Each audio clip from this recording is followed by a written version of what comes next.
여러분, 우리가 지금 에베소서를 상고하고 있는데, 이 에베소서는 예루살렘 초대교회에서 시작된 이 복음이 너무 급속하게 세계 속으로 전파되다 보니까 이 예수를 믿게 된 이방인들이 어떻게 예수를 믿어야 될지 잘 몰랐습니다. 그래서 이런 이방인 성도들에게 교회의 본질은 무엇인가 하는 이 교회론과, 그리고 교회와 예수님과의 관계는 어떤 관계에 있는가 하는 기독론에 대해서 가르치고 있습니다.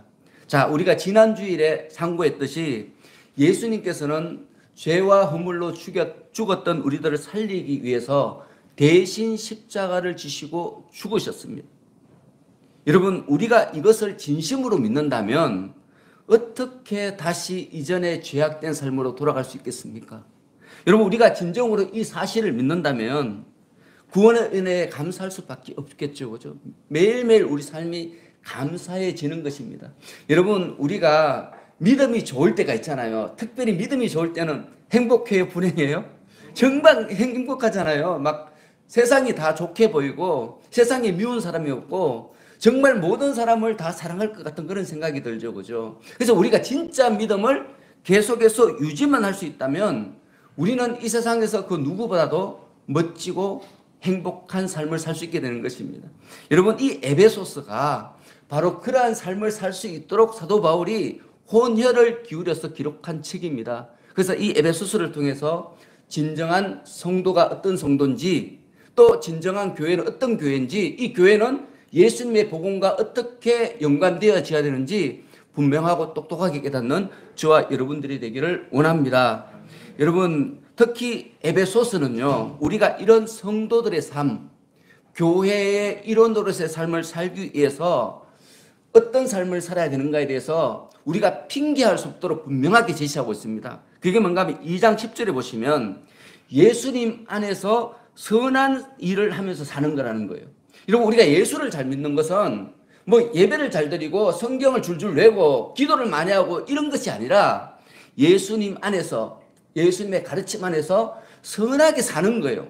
그런 선하게 사는 삶이 우리가 예수를 믿는 가장 근극적인 목표 중에 하나라는 것입니다. 그리고 15절에 보시면 이러한 선한 삶을 살 수 있도록 하나님께서 새 한 사람을 우리에게 허락하셨다 이렇게 말합니다. 자, 여기에서 새 한 사람은 누구죠? 교회, 이렇게 말했죠. 교회. 새 한 사람, 새롭게 창조된 한 사람, 이 땅에, 그게 바로 교회입니다.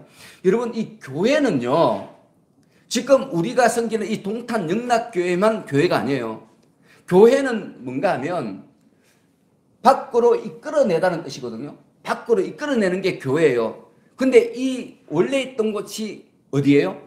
어디에 있는데 우리가 밖으로 이끌어내죠? 세상 안에 있는데, 죄가 많은 세상 안에 있는데 이 세상 안에 있는 사람들을 밖으로 이끌어내는 그곳이 바로 교회라는 거예요. 그래서 여러분, 우리가 거룩해야 된다. 이 말은 뭔가 하면 세상 사람들로부터 다르게 산다. 세상 사람들이 사는 이 세상에서 좀 더 다른 세상에서 하나님 뜻대로 살아가는 것을 거룩한 삶이다. 이렇게 말하죠. 그죠? 그래서 우리 마음속에 성령께서 계시잖아요. 하나님께서 계시기 때문에 이 세상에 존재하는 가장 작은 이 규모의 교회는 우리 자신입니다. 자신. 우리들이 교회예요. 그리고 두 번째 교회는 어딘가 하면 우리들이 살고 있는 가정입니다. 여러분, 가정도 교회예요. 하나님께서 창조하신 교회고요. 세 번째 교회가 뭔가 하면 지금 우리가 예배드리고 있는 이 동탄 영락교회, 이런 교회가 세 번째 교회고요. 네 번째 교회가 있어요. 그게 뭔가 하면 이 세상이에요. 그래서 이스라엘 백성들이 광야에 있을 때 여러분, 이 광야를 칭하기를 광야 교회라고 이렇게 말하거든요. 예수 그리스도를 믿는 모든 사람들이 살아가는 한 나라, 한 국가 이스라엘, 이것을 또 교회라 이렇게 칭하고 있습니다. 여러분, 그런 의미에서 우리가 이런 교회를 바르게 세워야 돼요.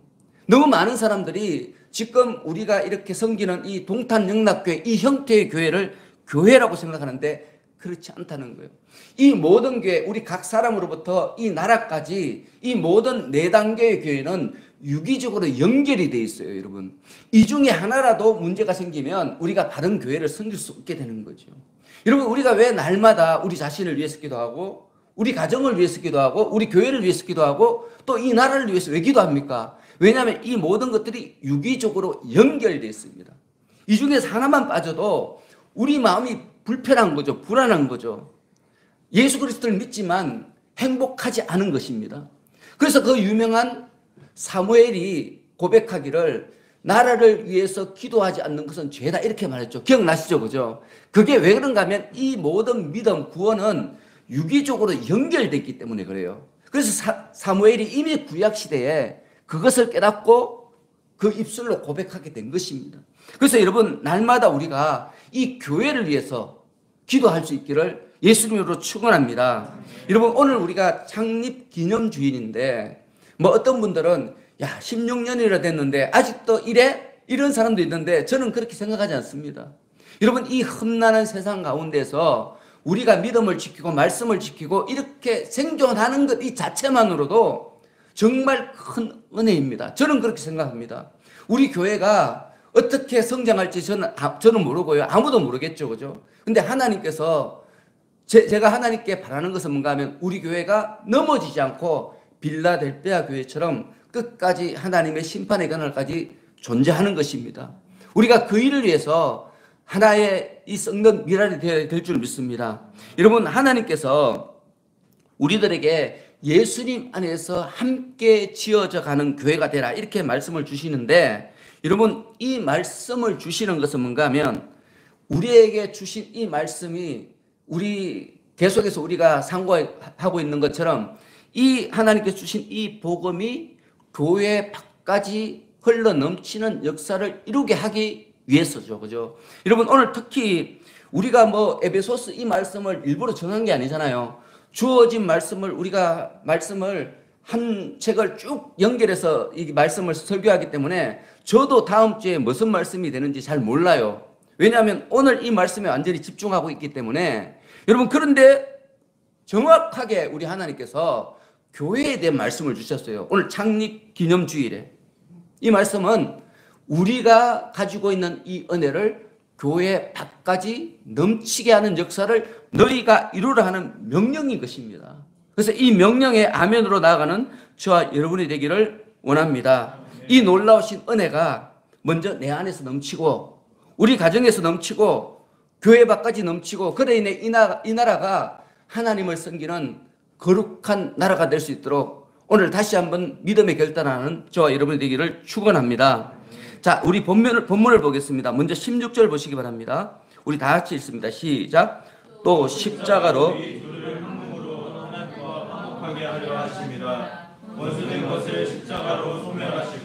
여러분 이 16절 말씀은 14절부터 시작된 말씀이 연결되는 말씀인데요.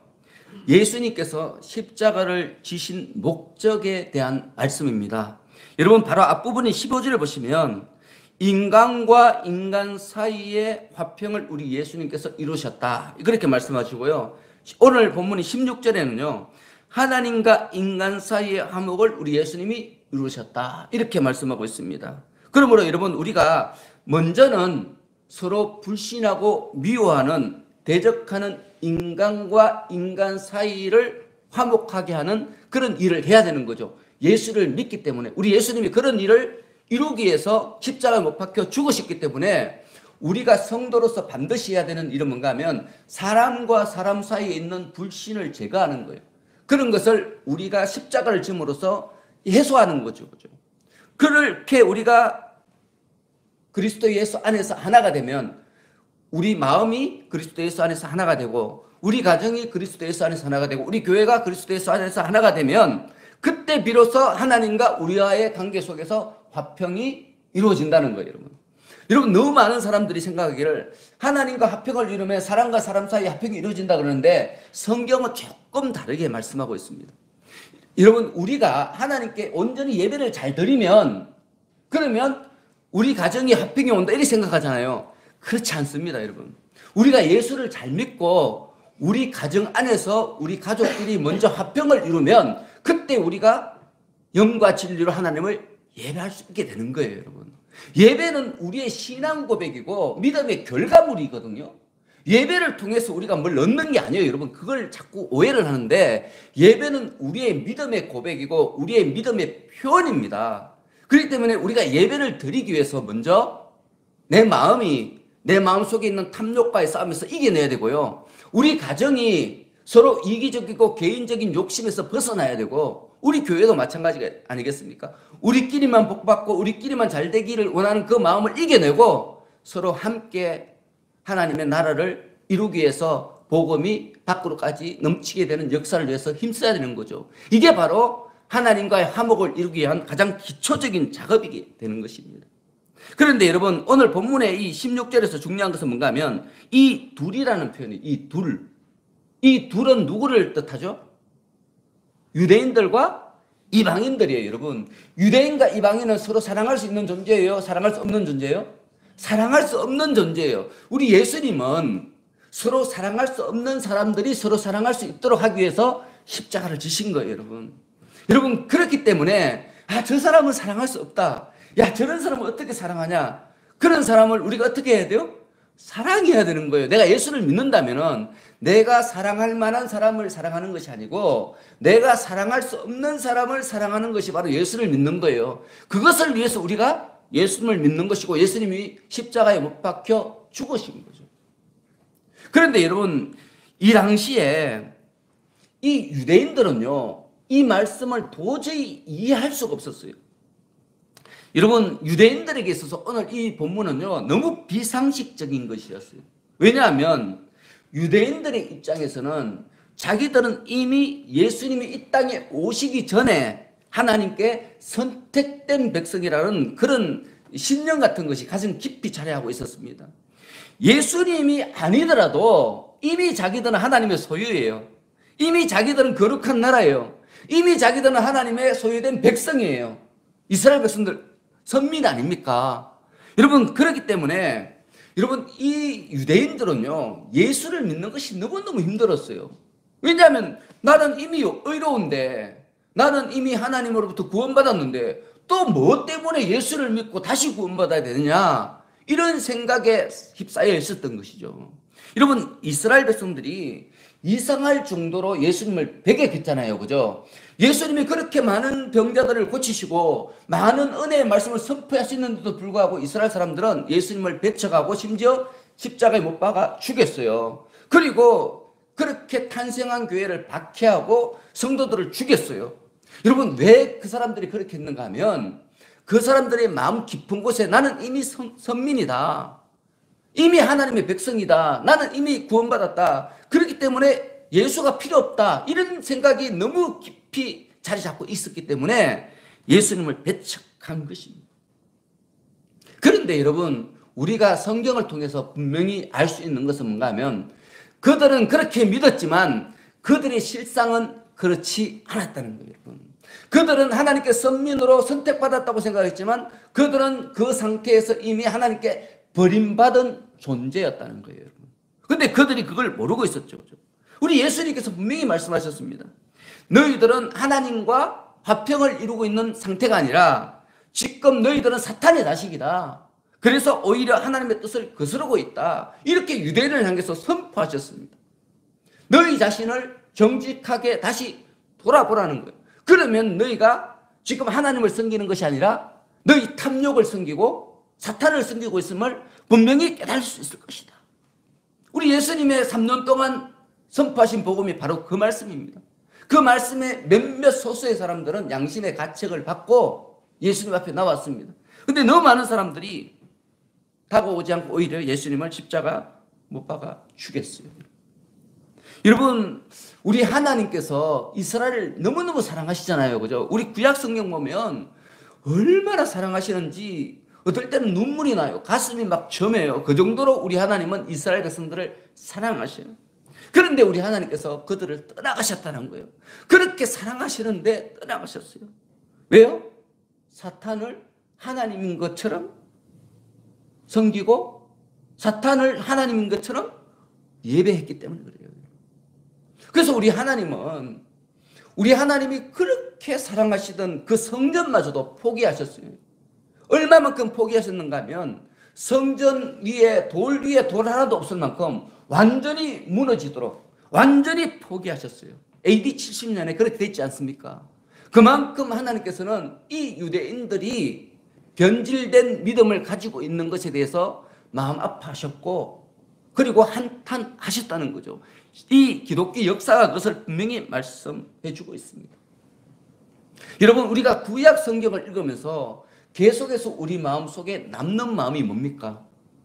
내 힘, 내 의지로는 하나님을 믿을 수 없다는 거예요. 내 힘, 내 의지로는 의롭게 살 수 없다는 거예요. 내 힘, 내 의지로는 하나님과 화목하게 될 수가 없다는 것입니다. 왜냐하면 이 세상에 가득 차 있는 만연한 죄가 항상 기회를 엿보고 있다가 나를 죄 앞에 넘어뜨리기 때문입니다. 이스라엘 백성들도 한때는 참 믿음이 좋잖아요. 근데 그 믿음이 계속 지속됩니까? 얼마 가지 않아 또 범죄하잖아요. 심지어 우리가 정말 존경하는 다윗도 보십시오. 얼마나 많은 죄를 지었습니까? 아브라함 믿음의 조상인데 참 그 인생을 살펴보면 한심스러운 부분이 너무 많죠. 그죠? 어떻게 믿음의 조상이 저렇게 살 수 있냐? 우리 하나님은 사람이 얼마나 없으면 저런 사람을 믿음의 조상으로 삼았냐 할 정도로 아브라함의 삶은 존경스럽지 않습니다. 솔직히 말해서. 존경되는 부분도 있지만 그렇지 않은 부분이 훨씬 더 많습니다. 이 말은 뭔가 하면 사람의 힘으로는, 사람의 능력으로는, 사람의 의지로는 의롭게 될 수 없다는 것입니다. 자, 여러분 자신 한번 살펴보시기 바랍니다. 여러분, 우리가 하나님께 선택받은 하나님의 백성이잖아요. 성도들이에요. 또 우리가 얼마나 신앙생활 열심히 합니까? 그죠? 모든 것들 다 포기하고 주일 예배도 드리고 새벽 기도도 드리고 수요 예배도 드리고 얼마나 믿음으로 살려고 노력합니까? 그런데 그렇게 노력하고 선하게 살고 의롭게 살려고 아무리 힘쓰고 했어도 우리는 의롭게 될 수 없다는 거예요. 우리 힘으로는 안 된다는 거예요. 성경이 계속해서 우리에게 말씀하시는 것은 그것을 네가 인정하라는 거예요. 인정하라는 거예요. 근데 너무 많은 사람들이 인정하지를 않아요. 예수를 열심히 믿어서 은사를 받고 권능을 받고 그리고 부자가 되고 지혜롭게 되었어요. 그렇게 되면요, 이상하게 하나님을 의지하지 않아요. 그때부터 자기가 하나님이 되고요, 자기가 예수가 되고요, 자기가 재판관이 돼요. 여러분, 이런 모습이 너무 많지 않습니까? 여러분, 그런 사람은 구원받을 수 없다. 그것을 확실하게 이렇게 도장을 찍은 책이 바로 구약 성경입니다. 여러분, 이 구약 성경은 여러분 신약이 오면 없어져야 되잖아요. 그죠? 원래는 옛 언약이니까, 이미 끝난 언약이니까. 근데 하나님은 없애질 않으셨어요. 왜냐하면 이 구약 성경은 우리 신약을 사는 사람들에게 있어서 거울이 되기 때문에 그런 거죠. 이 구약 성경을 읽고 우리 믿음을 돌아봐야 되는 거예요. 구약 성경의 이스라엘 선민이 곧 예수 그리스도로 말미암아 구원받은 우리들과 같은 존재라는 거예요. 그래서 우리를 향해서 뭐라고 말합니까? 새 이스라엘이라고 하잖아요. 새 언약을 받은 사람이라고 그러죠. 그죠? 그리고 우리 예수님을 칭할 때 둘째 아담이라 그렇게 말하잖아요. 이 말은 뭔가 하면 신약과 구약은 유기적인 연결 관계에 있다는 겁니다. 여러분, 구약 성경은 우리가 버릴 수 있는 게 아니에요. 다시 말해서 구약에 기록된 모든 율법은 우리가 지켜야 돼요? 지키지 말아야 돼요? 지켜야 된다는 거예요. 여러분, 그걸 아셔야 됩니다. 다만 우리가 율법을 자꾸 나쁘다 말하는 것은 뭔가 하면 그것을 지킴으로 자기 의를 드러내려고 그러니까 그래요. 이것을 구약 성경을 이용해서 내가 내 이익을 취하고요, 내가 이것을 이용해서 사람들에게 존경을 받고 인정받고 이런 것으로 사용하기 때문에 율법을 자꾸 잘못됐다고 말하는 거예요. 성경에 기록된 모든 율법은요, 잘못된, 폄하된, 왜곡된 당시 유대인들이 믿던 율법의 형태입니다. 이 원래 자연스러운 하나님께서 우리에게 주신 율법은 가장 의로운 하나님의 법입니다. 그래서 우리 율법을 지켜야 되죠. 그죠? 그래서 우리가 이 성경을 잘 읽어야 됩니다. 너무 많은 분들이 예전에 하나님 말씀은 다 무시하고요, 하나님께서 새로운 걸 주셨기 때문에 새로운 예수님의 복음을 받아들이면 된다, 우리가 입술로 예수를 믿으면 구원받는다, 이렇게 말하는데 여러분, 그것은 완전히 거짓말입니다. 여러분, 이 생각할 필요도 없는 거짓말이에요. 그런 말을 믿으면 안 됩니다. 왜냐하면 만일 그렇다면 구약 성경은 없어져야 됩니다. 만일 그렇다면 우리 예수님이 구약 성경을 인용하지 마셔야 되는 거죠. 우리 예수님의 모든 교훈들은요, 구약 성경에 기록된 이 말씀을 당시 유대인들이 들을 수 있는 언어로 해석한 말씀입니다. 새로운 게 하나도 없어요. 새로운 게 하나도 없습니다. 예수님이 주신 모든 말씀은요, 구약 성경에서 인용된 말씀들입니다. 여러분 그걸 아셔야 됩니다. 우리에게 주어진 모든 언약들도요, 구약 성경 이 유대인들에게 주신 이 언약이 그대로 개성된 겁니다. 여러분 그래서 우리가 믿음으로 선한 삶을 살아야 되는 거죠. 너무 많은 사람들이 예수를 믿고 그 믿음으로 구원받습니다. 당연하죠. 예수를 믿지 않고는 우리가 구원받지 못하죠. 그죠? 그렇지만 구원받은 사람은 반드시 구원받은 자로서 예수님의 가르침대로 살아야 됩니다. 그 생명이 계속해서 보존돼야 되는 거죠. 여러분 우리는 예수 그리스도라는 포도나무에 접붙임을 받았잖아요. 그래서 예수님의 생명을 먹고 살아가는 존재예요. 근데 이 접붙임을 받은 이 접붙임이 떨어지면 어떻게 됩니까? 죽는 거죠. 죽는 거죠. 우리가 예수님 안에 거해야 되는 이유가 바로 그겁니다. 예수님을 믿으면 우리가 하나님이 부르시는 그날까지 예수님 안에 거해야 돼요. 이 거함이 단절되면요, 그때부터 사탄이 나를 지배하는 거예요. 여러분 여러분 예수를 잘 믿잖아요. 근데 우리가 믿음대로 안 살고요, 하나님 말씀도 안 읽고요, 기도도 안 해봐요. 한번 그렇게 해보십시오. 이상하게 자꾸 실망, 절망, 뭐 이상한 생각이 자꾸 들어요. 행복하지가 않아요. 사람이 다 그렇습니다. 그래서 행복할 거리를 찾아다니는데요, 아무리 해도 안 행복합니다. 아무리 좋은 음식을 먹어도 먹을 때는 좋아요. 근데 조금 지나면 왜 이렇게 외로워지는지. 친구들 만나서 막 수다를 떨잖아요. 몇 시간 동안. 좀 지나서 헤어지면요, 왜 그렇게 쓸쓸한지. 여러분 이게 바로 뭔가 하면 예수님을 떠난 사람들의 인생인 거예요. 왜냐하면 하나님께서 함께 하셔야 하면 우리의 생명은 위태위태하고 끊어지고 죽을 수 있는 위기 앞에 바로 서기 때문에 그런 거예요. 불안한 거예요. 불안한 거예요. 나는 원하지 않지만 나도 모르게 불안한 거죠. 여러분 우리가 지난 목요일 날 시차례를 했잖아요. 우리 교회에서. 저는 아무 걱정 안 했거든요. 뭐 걱정할 거 뭐 있습니까? 우리 성도님들이 다 해주시고 하나님께서 다 해주실 것인데. 그런데 나는 걱정 안 하는데 걱정이 되는 거예요. 여러분 무슨 말인지 아시겠어요? 나는 진짜 걱정은 안 해요. 뭐 하나님 다 맡겼는데. 그런데 너무 힘든 거야. 몸이, 마음이 이상하게 힘들어요. 여러분 사람이 원래 그런 겁니다. 하나님께 다 맡기잖아요. 우리가. 근데도 걱정이 돼요. 그래서 우리가 뭘 하는가 하면 말씀, 기도를 하는 거예요. 사도 바울이 우리에게 권면했지 않습니까? 쉬지 말고 기도하라. 그리하면 범사에 감사할 수 있게 될 것이다. 이렇게 말했잖아요. 그죠? 바로 그겁니다, 여러분. 우리는 예수 그리스도와의 어떤 관계에서 끊어지는 순간 그때부터 사탄이 우리에게 계속해서 미혹당하기 때문에 넘어질 수밖에 없는 거예요. 그래서 어떻게 하시든 간에 여러분 우리는 예수님을 믿고 그 뜻대로 살아야 돼요. 그때 우리 가운데 화목이 선포되어지는 것입니다. 여러분 이것은 모든 사람에게 동일해요. 살인자라도 다르지 않고요, 의롭고 선하고 교양 있게 사는 사람도 다르지 않습니다. 세상에 존재하는 모든 사람은요, 예수님을 믿고 그의 가르침대로 살 때 그때 진정한 화평, 평강을 맛보게 되는 거지요. 여러분 이것을 여러분 마음속에 깊이 새기시기를 예수님으로 축원합니다. 여러분 이어지는 18절 보시기 바랍니다. 18절 우리 다 같이 읽습니다. 시작. 이는 그로 말미암아 우리들이 한 성령 안에서 아버지께 나아감을 얻게 하려 하십니다. 여러분 이 말씀은 예수님께서 십자가를 지신 궁극적인 목표에 대한 그런 말씀입니다. 여러분 우리가 성경을 읽어보면 구약 시대에는요, 하나님을 만나면 죽었어요. 하나님을 만난다는 것은 뭐예요? 다시 말하면 죽음을 의미했습니다. 자, 예를 들어서 성경에 기록된 사람들 중에 가장 거룩한 사람을 이렇게 한 명을 딱 뽑으라 그러면 모세입니다.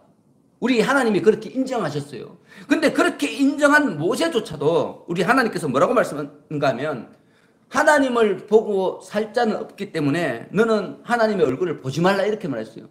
이 세상에 존재한 어떤 사람, 예수님 빼고 어떤 사람보다 가장 거룩함을 체험한 이 모세조차도요, 하나님의 얼굴을 볼 수가 없었습니다. 보면 죽으니까. 여러분 우리 수요일 날 이사야서를 배웠잖아요. 그죠? 이사야서 6장에 보면 이사야가 하나님을 만나잖아요. 하나님의 천사를 만나는 거죠. 그때 뭐라고 말합니까? 나는 죽게 되었구나. 한탄을 합니다. 탄식을 해요.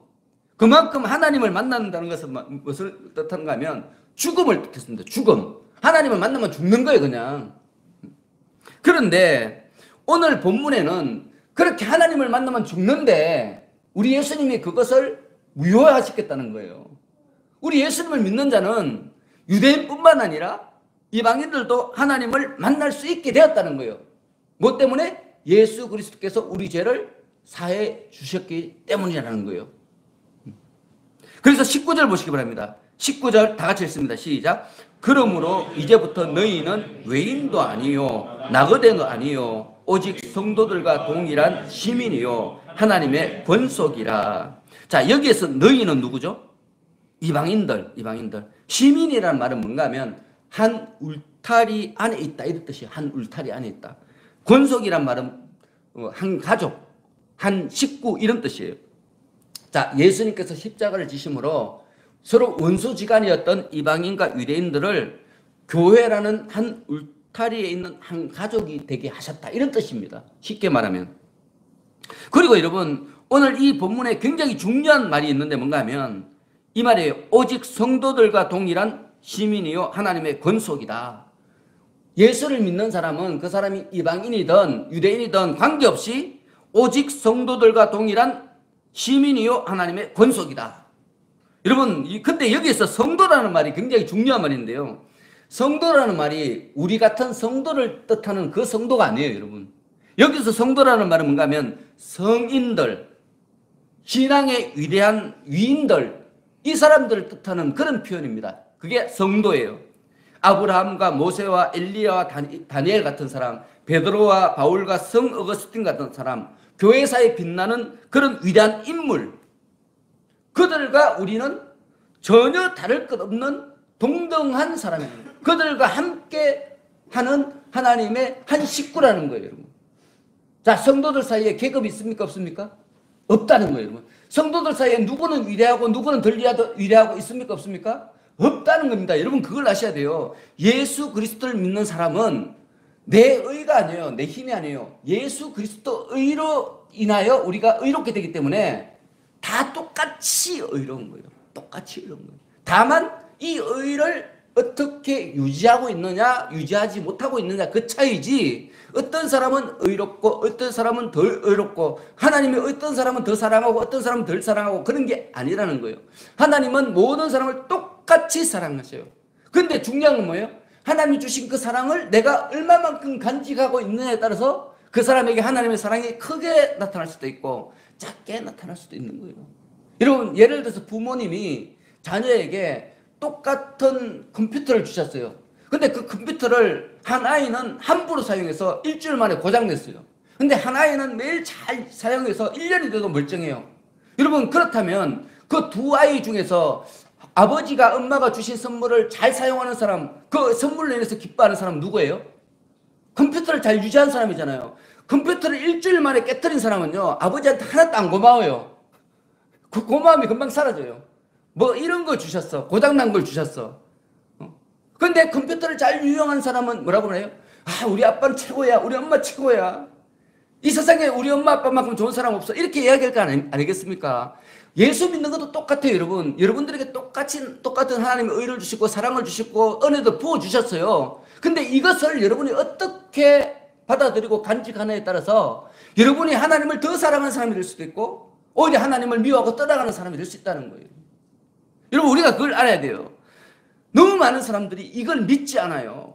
하나님이 우리 목사님을 사랑해서 성경 말씀을 줄줄 해석할 수 있도록 하셨고, 나는 안 사랑해서 아직 권사도 안 되고 집사도 안 되고 평시도도 안 되었다, 이렇게 말하는 사람들이 있어요. 여러분, 그것은 성경을 잘못 읽어서 그런 거예요. 하나님은 목사나 전도사나 또 집사님이나 우리 청년들이나 똑같은 분량으로 똑같이 사랑하셔요. 근데 문제는 뭡니까? 받느냐 배척하느냐, 그 관계인 거죠. 여러분, 오늘도 설교 말씀 듣잖아요. 오늘 말씀을 똑같이 여러분들에게 하나님이 선포하셔요. 근데 중요한 것은 뭔가 하면 이 말씀을 여러분들이 삶의 지침으로 삼고 이 말씀대로 살아가느냐, 아니면 이 말씀을 한 귀도 한 귀를 흘리느냐, 이 차이예요. 그 차이에 의해서 여러분의 삶이 달라질 수 있고 여전히 불행할 수 있고 그런 거예요, 여러분. 여러분, 그때 사람들이 이걸 모르기 때문에 불평, 불만에 휩싸여 있는 거죠. 자, 여러분 행복하십니까? 굉장히 중요한 질문입니다. 지금 안 행복하면요, 영원히 행복하지 않습니다. 여러분, 너무 많은 사람, 세상 사람들 그러잖아요. 지금 안 행복하면 영원히 행복하지 않다. 여러분, 특히 이거는 복음적인 말입니다. 지금 여러분이 구원받았잖아요. 이 구원받은 것이 안 행복한데 뭐가 행복하겠습니까? 행복할 수 있는 여지가 없는 거예요. 여러분 삶은 계속해서 불행해질 수밖에 없어요. 오늘 우리가 하나님께 주신 이 놀라운 선물에 감사하면요, 하나님이 이쁘니까 더 큰 선물을 계속 주시는 거예요. 우리 부모들도 그렇잖아요. 자녀들에게 뭔가 줄 때요, 자녀들이 그걸 감사하고 잘 간직하면요 더 주고 싶어요. 저도 그래요. 우리 아들들한테 더 주고 싶어요. 근데 줘도 뭐 감사하지도 않고 내팽개치면요, 그다음부터 다시는 사주기 싫어요. 내가 왜 저런 걸 사주냐, 그런 생각이 들잖아요. 하나님도 똑같습니다. 여러분들이 하나님이 주신 은혜를 소중하게 한번 간직해 보시기 바랍니다. 그것을 자랑하고요, 그것을 잘 사용해 보시기 바랍니다. 그럼 하나님의 더 큰 은혜를 부어주시는 거예요. 어느 날 갑자기 막 예언하는 능력이 나타나고요, 어느 날 갑자기 내가 기도하니까 병자가 막 나, 어느 날 갑자기 내가 기도하는데 하나님 말씀이 막 살아가 움직여요. 사람이 움직입니다. 움직여서 내 속에 영양식이 돼요. 양식이 돼요. 나의 먹을거리가 돼요. 여러분, 그런 날이 하루아침에 오는 것이 아니라 오랫동안 하나님이 주신 것을 사랑으로 받아들이고 감사하게 여기고 또 그것을 잘 활용하면 하나님이 점점 더 좋은 걸 주셔서 나중에는 우리도 이사야처럼 바울처럼 그런 삶을 살 수 있게 되는 거죠. 여러분, 바울이 하루아침에 바울이 된 게 아니잖아요. 그죠? 아시죠? 그죠? 바울이 다메섹 도상에서 딱 하나님 예수님 만나고 난 뒤에 그다음부터 나는 사도야, 나는 이 세상을 뭐 모든 이방인들을 구원하는 구세주야, 이런 식으로 다닌 게 아니잖아요. 무려 몇 년 동안 훈련받았습니까? 14년 동안 훈련받았어요. 광야에서 훈련받고 홀로 훈련받고 괴롭고 힘든 생활을 14년 동안 살았어요. 그리고 난 뒤에 부름받았습니다. 하루아침에 되는 것 아무것도 없습니다. 오랜 시간에 걸쳐서 하나님을 점점 더 새롭게 만나는 것을 여러분 기억하시고요, 하나님을 만나기 위해서 더 힘쓰시는 여러분 되시기를 바랍니다. 여러분, 지금 여러분들 어떤 삶을 살고 있습니까? 지금 여러분들이 살고 있는 이 삶은요, 여러분들 안에 있는 믿음이 겉으로 드러난 열매입니다. 내 믿음이 어떠한지 안 보이잖아요. 근데 이걸 어떻게 우리가 분별할 수 있는가 하면 우리의 삶을 통해 분별하는 거예요. 그래서 예수님이 그랬잖아요. 너희 믿음은 너희 삶의 열매로 내가 분별하냐, 이렇게 말씀하셨잖아요. 그죠? 같은 말씀입니다. 지금 내가 행복하다면 나는 바른 믿음 가운데 있는 거예요. 내가 지금 사람들에게 화평을 선포하는 삶을 살고 있다면 나는 바른 믿음을 살고 있는 거예요. 근데 나는 지금 마음도 힘들고 어렵고 맨날 하나님께 구할 게 너무 많고 하나님 이거 주십시오 저거 주십시오 할 게 엄청나게 많으면 지금 나의 믿음의 현주소는 너무너무 엉망진창인 거예요. 여러분, 정말 진짜 믿음이 좋은 사람은 하나님께 구할 것이 없어요. 구할 것이 없습니다. 다만 다른 사람들, 하나님께 구하지 못하는 사람들을 위해서 기도해 주는 거예요. 하나님, 아무개 집사님 요즘 너무 어려운 것 같습니다. 제가 능력이 없어서 도울 수 없습니다. 하지만 하나님은 이 세상의 주인이시지 않습니까? 저 아무개 집사님을 도와주십시오. 이게 바로 우리가 해야 되는 기도죠. 우리는 무엇을 먹을까, 무엇을 마실까, 무엇을 입을까 걱정해야 돼요, 말아야 돼요? 걱정하면 불신자다. 우리 예수님이 분명히 말씀하시지 않습니까? 우리는요, 오직 우리 주위에 있는 사람, 우리 가족들부터 시작해서 우리 성도들, 우리 이웃들, 그들에게 뭘 줘야 될지 구하고 찾고 두드리는 삶을 살아야 돼요. 그게 바로 성도들의 삶이죠. 그죠? 그럼 멋지고 복된 삶을 사시는 여러분 되시기를 바랍니다. 여러분, 마지막으로 21절, 22절은 우리 교회의 특징. 교회는 네 가지가 있다 그랬잖아요. 네 가지. 첫 번째는 나 자신, 두 번째는 우리 가정, 세 번째는 우리 교회, 네 번째는 이 나라예요. 이 교회의 특징에 대해서 말씀하고 있습니다. 우리 다 같이 읽습니다. 시작. 그의 안에서 건물마다 서로 연결하여 너희도 성령 안에서 하나님이 거하실 초소가 되기 위해 그리스도 예수 안에서 여러분, 성경을 읽어보면 제가 상식으로 말씀드릴게요. 그리스도라는 말이 되게 많이 나오잖아요. 예수님이라는 말보다 그리스도라는 말이 많이 나오죠. 그죠? 왜 그런가 하면 이 당시에는 예수님이라 말하면 누군지 몰랐어요. 예수님이 누군지 모르는 거예요. 구세주인지. 그래서 그리스도라는 말은 뭔가 하면 메시아, 구세주라는 뜻이에요. 너희들이 기다리고 있는 그 메시아라는 그런 뜻이거든요. 그래서 그리스도라는 말이 많이 나와요. 그런데 우리는 예수님이 그리스도인가 알아요, 몰라요? 알잖아요. 그러면 우리는 그리스도라고 불러야 될까요? 예수님이라고 불러야 될까요? 예수님이라 부르면 되는 거예요. 성경에 그리스도라고 되어 있다고 해서 그리스도시여. 이거 바보 같은 뜻이에요, 여러분. 친하면 뭘 불러요? 이름을 부르잖아요. 그렇죠? 친하면 친할수록 서로 이름을 부르죠, 그죠? 근데 안 친한 사람 이름 부르면 돼요, 안 돼요? 뭐 저런 사람이 되는데 이렇게 말하잖아요, 그죠? 그래서 우리가 예수님의 이름을 부를 수 있다는 것은 예수님과 가깝다는 거예요. 그래서 성경에서 그리스도라고 넣으면 예수님으로 바꿔서 여러분들이 읽으면 훨씬 더 예수님이 여러분들을 칭찬하실 것입니다. 상식으로 제가 말씀드렸습니다. 자, 오늘 이 21절, 22절 말씀은 교회의 구성원인 성도 상호 간의 관계를 건물에 빗댄 거예요. 건물. 여러분, 건물이 튼튼하게 지어지려면은 각각의 이 자재들이 단단하게 결속되어 있어야 돼요. 그죠? 결속되어 있지 않으면 금방 무너져요. 아무리 화려하고 멋지게 지어도 이 각각의 자재들이 단단하게 체결되어 있지 않으면 바람 좀 불면 다 무너지고 지진 나면 다 무너지는 거예요. 여러분, 우리가 기억하기도 끔찍한 사건들 있잖아요. 삼풍백화점, 성수대교, 뭐 붕괴된 거 저 다 봤습니다. 제 고등학교 다닐 때인가 그때죠, 그죠? 그러니까 이 아무리 멋지게 잘 지은 이런 것들도 단단하게 체결되어 있지 않으면 다 무너지게 되어 있는 것입니다. 오늘 본문이 바로 그걸 강조하는 거죠. 우리 성도와 성도 간이 서로 결속돼야 된다는 거예요. 뭐로 결속돼야 돼요?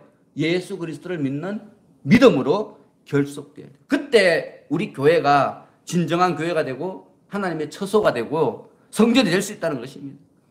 그리고 이 성도의 결속의 가장 중요한 것은 뭔가 하면 그냥 연합이 아니에요. 단합이 아니에요. 여러분 그걸 아셔야 돼요. 너무 많은 사람들이 믿음 좋게 하려고 막 단합으로 막 어디 여행 가고 막 이러거든요. 뭐 오늘 우리 야외에 가서 우리 성도들 단합합시다 이러는데 그것은 비성경적인 논리입니다.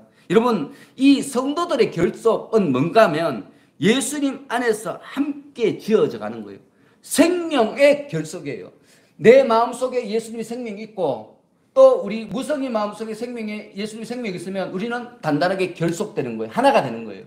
근데 내 마음에 예수의 생명이 있고 또 근데 상대방에게 예수의 생명이 없잖아요. 내가 아무리 결속하려고 해도 결속이 안 돼요. 이질감이 있어서 안 되는 거예요, 여러분. 불가능한 거죠. 그래서 이 오늘 본문은 이 말씀 뭔가 하면 예수 그리스도 안에서 예수의 생명을 얻기 위해서 서로 힘쓸 때 그때 교회가 든든히 세워갈 수 있다는 것입니다. 여러분 안에 예수의 영만 성령께서 강력하게 역사하시면요 서로 미워할 수가 없어요. 불가능합니다. 그게 성령께서 우리를 강건하시기 때문에. 여러분 그러므로 여러분 우리가 정말 옆 사람과 사랑을 나누려면 내 속에 예수님이 계셔야 됩니다. 예수님이 계시면 모든 것이 해결돼요. 여러분 내가 아내를 사랑하려면 내 속에 누가 있어야 돼요? 예수님이 있으면 아내가 사랑스러워지는 거예요. 여러분 내가 부모를 사랑하려면 내 속에 누가 있어야 돼요? 예수님이 계셔야 돼요. 물론 예수님의 영인 성령님이시죠. 그죠? 성령께서 내 속에 계셔야 내가 아버지도 사랑할 수 있고 어머니를 사랑할 수 있고 이웃도 사랑할 수 있고 아내, 남편, 자녀도 다 사랑할 수 있게 됩니다. 그래서 여러분 오늘 본문에 이렇게 주 안에서 중요한 건 뭐라고요? 주 안에서 성전이 되어가고 예수님 안에서 함께 지어져 가야 되는 거예요. 다시 한번 주 안에서 성전이 되어가고 예수님 안에서 함께 지어가요. 생명의 연합. 이게 진짜 교회라는 거예요. 여러분 오늘 창립 16주년인데 우리 하나님께서 우리에게 말씀하는 거예요. 너희들이 지금 교회가 부흥하지 못하는 이유는 뭔가 하면 주 안에서 성전이 안 됐기 때문이라는 거예요. 오늘 우리에게 그렇게 말씀하신 거예요. 예수님 안에서 함께 지어지지 않았기 때문에 하나님이 우리에게 복을 주시고자 해도 더 키워가면 점점 더 흩어지니까 지금 우리에게 최적의 상태로 하나님의 성도들을 모아주신 거예요. 여러분 지금 우리의 믿음의 분량이에요. 저는 늘 그렇게 생각해요. 우리 성도님들이 몇 분이든 그냥 내 믿음의 분량이구나. 겸손하게 살아야 되겠구나. 내가 하나님 보시기에 믿음이 요만큼이구나. 이렇게 생각하는 거죠. 그렇지만 적게 주신 자에게는 얼마만큼 원하세요? 적게 원하시니까 난 행복합니다. 많이 주신 자에게는 얼마나 원하세요? 많이 원하시잖아요. 우리 성도가 막 1000명, 2000명 되면 제가 부담이 돼야 안 돼요? 엄청나게 부담이 되겠죠. 왜? 많이 원하시니까. 근데 저는 성도가 적기 때문에 행복합니다. 하나님이 저에게 적게 요구하시니까. 여러분 믿음이 바로 이런 것 아닐까요? 하나님이 주신 것을 있는 그대로 감사함으로 외식하지 않고, 그죠? 다르게 표현하지 않고, 과장하지 않고, 축소하지 않고, 그대로 받아들이고, 그대로 고백하는 것. 또 그것을 그대로 인정해 주는 것이 믿음이다. 오늘 그런 생각이 듭니다. 오늘 창립 기념주일에 이러한 믿음으로 든든히 서는 저와 여러분에게를 축원합니다. 기도하겠습니다.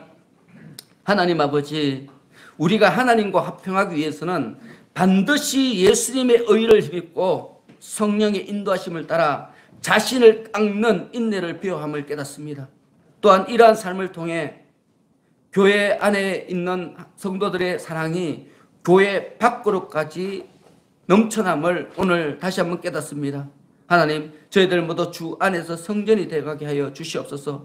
예수님 안에서 함께 지어져가는 하나님의 권속이 될 수 있도록 인도하여 주시옵소서. 모든 것 감사하며 우리 구주 예수 그리스도 이름으로 기도하옵나이다.